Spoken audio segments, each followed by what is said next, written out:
जनार्दन के बीच में जाना चाहिए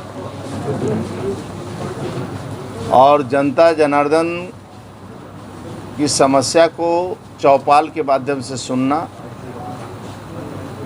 उन समस्याओं का निस्तारण करना, इसकी चिंता करना चाहिए।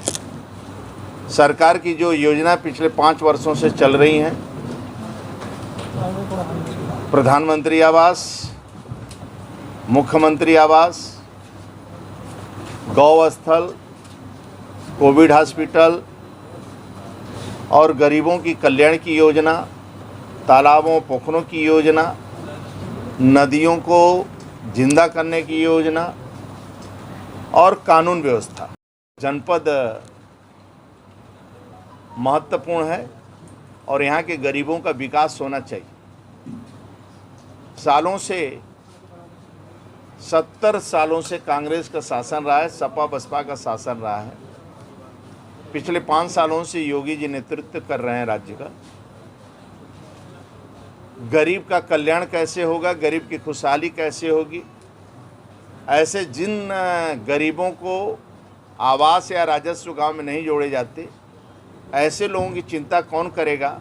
तो बनटांगिया है, मुसहर है, थारू है, इन सभी की चिंता करते हुए सभी गरीबों का पक्का मकान बने, ऐसे राज्य के अंदर 43 लाख आवास देने का काम, उसी के तहत यानी रामपुर में 72 करोड़ रुपए की धनराशि 6113 आवास निर्मित किए गए हैं। मुख्यमंत्री आवास के तहत 51 लाख से 43 आवास निर्मित किए गए हैं।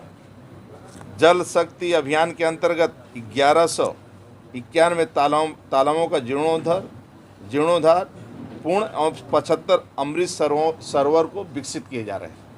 अभी आप देखे होंगे मन की बात में रामपुर का जिक्र किया आदरणीय प्रधानमंत्री ने। इसी तरह 849 संपर्क मार्गों के निर्माण की प्रमुखता प्रदान की गई है। भूमाफियाओं के विरुद्ध 147 भूमाफियों तथा अतिक्रमणकर्ताओं के विरुद्ध कार्रवाई करते हुए 1794 मामलों का निस्तारण कराकर 639.76 हेक्टेयर भूमि अतिक्रमण से मुक्त करा गया है।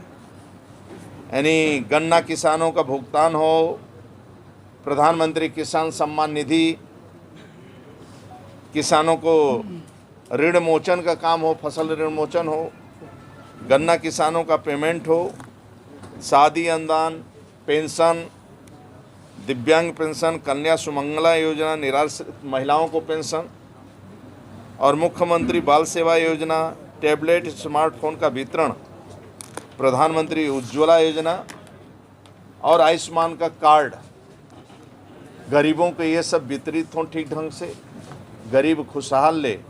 जो मैं चार्ट देख रहा हूँ आपके सामने बता नहीं सकता हूँ, सब आंकड़ा इसमें है और सभी स्तर पर यहाँ के प्रशासन गंभीरतापूर्वक केंद्र और राज्य सरकार की योजना को ज़मीन पर उतारने का काम कर रहे हैं। परिश्रम की पराकाष्ठा अधिकारी कर रहे हैं यहाँ के, और वो नीचे उतारने का काम कर रहे हैं। गरीब खुशहाल कैसे हो, गरीब संपन्न कैसे हो और सरकार की योजना गरीब तक कैसे पहुँचे, ईमानदारी के साथ पहुँचे और 1 रुपया तो उसके साथ शोषण न हो और वो खुशहाल हो, इसी को लेकर हम लोग नीचे जा रहे हैं और इसी को स्थलीय निरीक्षण भी करेंगे अभी और नीचे तक हम लोग जाएंगे और देखेंगे।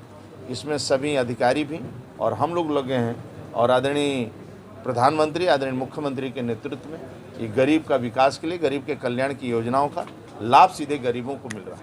सर, हम ये जानना चाह रहे थे तो 15 साल पहले जो दूसरी सरकार रही है उसमें जो है गाँवों में टंकी बनवाई गई है पानी की, लेकिन आप दूसरी बार अब आपकी सरकार है, उसके बाद भी ग्रामीणों को जो है पानी नहीं मिल पाया। 2024 तक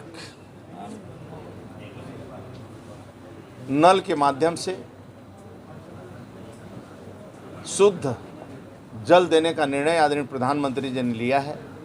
आदरणीय मुख्यमंत्री, उनके नेतृत्व में राज्य के मंत्रीगण और सभी अधिकारी परिश्रम की पराकाष्ठा कर रहे हैं कि 24 तक सभी को शुद्ध पानी पहुँचे। जैसे गोरखपुर में बीमारी ख़त्म हुई दिमागी बुखार से, स्वच्छता और पानी की खराबी के कारण, इसी तरह राज्य के अंदर प्रत्येक गरीब के घर पर नल हो, अपना शुद्ध पानी हो और उसको बीमार भी ना हो, और उस नल की चिंता स्वयं घर वाले और ग्रामीण करें कि वह नल टूटे ना, कोई टोटी न तोड़ पावे। स्वयं वो चिंता करें कि इस नल से हमारे नाती पोता भी पानी पिएंगे, इसकी भी चिंता करें, और कैसे उसका रख रखाव करेगा ग्रामीण भी चिंता करेंगे, अधिकारी भी चिंता करेंगे। आप विश्वास रखिए, शुद्ध पानी, स्वच्छ पानी सीधे घर तक पहुंचेगा, क्योंकि प्रधानमंत्री आवास मिल चुका है।